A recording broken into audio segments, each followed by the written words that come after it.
ठीक है। Sodium hydroxide का नेचर कैसा होता है?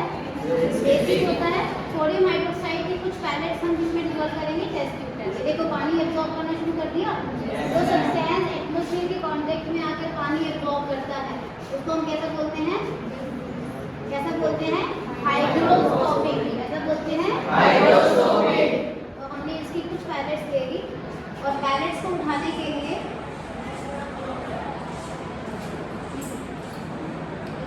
इसको ये होती है हमारी टंग कि किसी भी सब्सटेंस को जब हम गर्म करेंगे लैब में, अगर आपको हीट करना है, हीट करने के बाद सपोज मैंने इस पानी को गर्म कर दिया, तो मैं क्या करूँगी? ये मेरे पास है ट्राइपोड स्टैंड, ये मेरा है बर्नर, ठीक है ना। बर्नर के ऊपर मैंने इसे ट्राइपोड स्टैंड रखा, इसके ऊपर अब इसको बोलते हैं वायर गार्ड। क्या बोलते हैं इसको हम? Wire guard. किसी भी ग्लास के क्रिस्टल्स को डायरेक्ट हीट नहीं करना होता। पहले तो आप चेक करेंगे वो बोरोसिल का है या नहीं। बोरोसिल अगर उसके ऊपर लिखा हुआ, जैसे हमारे टेस्ट ट्यूब के ऊपर मार्क है बोरोसिल, इसका मतलब क्या है? ये हीट रेजिस्टेंट है। अदरवाइज कांच को आप गर्म करें तो क्या होता है? घरों में कांच के बर्तन यूज करते हैं खाना पकाने के लिए? नहीं करते ना, क्यों? क्योंकि वो टूट जाएगा। लेकिन ये नहीं टूटेगी और इसके ऊपर आप लगाएंगे वायर गॉज। क्या बोलते हैं इसको हम? वायर गॉज, ताकि डायरेक्ट बर्निंग, डायरेक्ट कांटेक्ट में ना आए आपका ग्लास अपरेटस, ठीक है। ये तो हमारे सेफ्टी मेजर जो हम यूज करेंगे। अब ये मैंने लिया सैंपल किसका? सोडियम हाइड्रोक्साइड का, यानी कि बेस, और इसको मैंने पानी में डिसोल्व कर दिया। इसको छुट्टे के लिए रख देते हैं तब तक ये मेरा सैंपल हो जाएगा डिसोल्व। इसको हम कैसा सॉल्यूशन बोलेंगे? कैसा सॉल्यूशन होता है ये? Aqueous solution. कैसा सॉल्यूशन? Aqueous solution. और चैप्टर में देखा था ना, एक्वस लिखा होता था क्लास में, इसको बोलते हैं एक्वस सॉल्यूशन।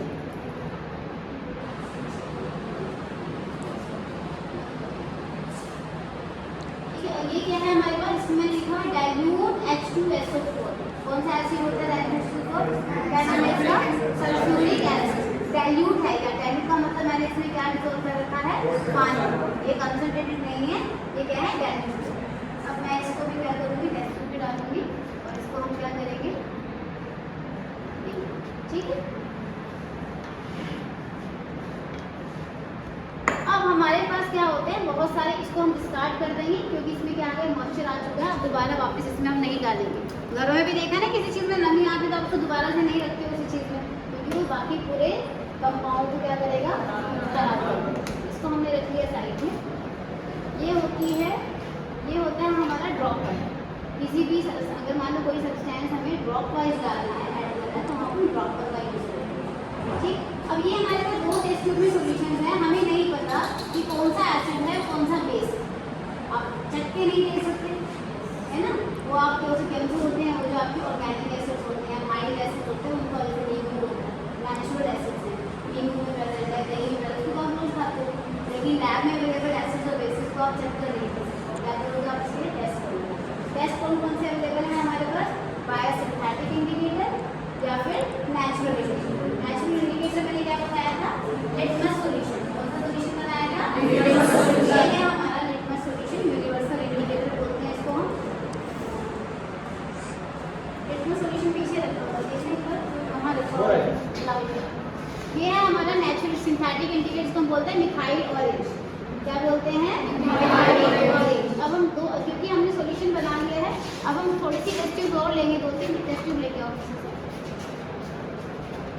और इसके अलावा हमारे पास इंडिकेशन के लिए होता है, अब 7th स्टैंडर्ड तक आपने देखा होगा रेड लिटमस पेपर और येलो लिटमस पेपर से भी करते थे ना, ये आपने 7th स्टैंडर्ड तक चेक किया। लेकिन अब आप 10th क्लास में हो, 10th में हम कहाँ से बनाइए? किससे बना है litmus paper? Red litmus paper, blue litmus paper बनता किससे है? किससे? लिटमस सॉल्यूशन से। लिटमस सॉल्यूशन का कलर कैसा होता है? जोर से बोलो, कैसा? लिटमस सॉल्यूशन का कलर पर्पल। कैसा होता है? पर्पल। पर्पल से हम क्या डालेंगे? जब हमने पेपर के ऊपर लिटमस डाला तो फिर रेड, अगर वो एसिड था, एसिड के साथ कैसा कलर दिया? उसने रेड दिया, और बेस के साथ कैसा दिया? ब्लू। और इससे हमारे पास 2 तरह के लिटमस पेपर तैयार होते हैं, ठीक है। इससे हम जानते हैं कर चुके हैं हम प्रैक्टिकल। आज हम करेंगे किससे? लिटमस सॉल्यूशन से, और यानी कि नेचुरल इंडिकेटर और सिंथेटिक इंडिकेटर, ठीक है। सबसे पहले मैंने ये डाला, मुझे नहीं पता क्या है इसके अंदर, मैंने ये सॉल्यूशन डाला थोड़ा सा, ये क्योंकि मुझे और भी टेस्ट कर रहे हैं। क्या डाला मैंने इसमें? Methyl orange. मिथाइल ऑरेंज को कैसे लूँगी? इसमें पहले ड्रॉ करेंगे, उसका एक सॉल्यूशन मैंने इसमें डाला।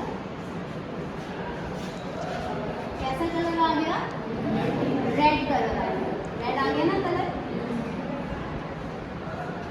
ठीक है। और कौन देता है रेड कलर मिथाइल ऑरेंज के साथ? एसिड, यानी कि ये हमारा एसिड हो सकता है। दूसरी टेस्ट ट्यूब में मैं क्या करूँ, दूसरा सॉल्यूशन डाल दूँ। ये क्या है मेरा, वैसे तो मुझे तो पता है, लेकिन सपोज अगर ये अननोन सॉल्यूशन है, क्या डालेंगे इसमें हम, मिथाइल ऑरेंज ड्रॉप।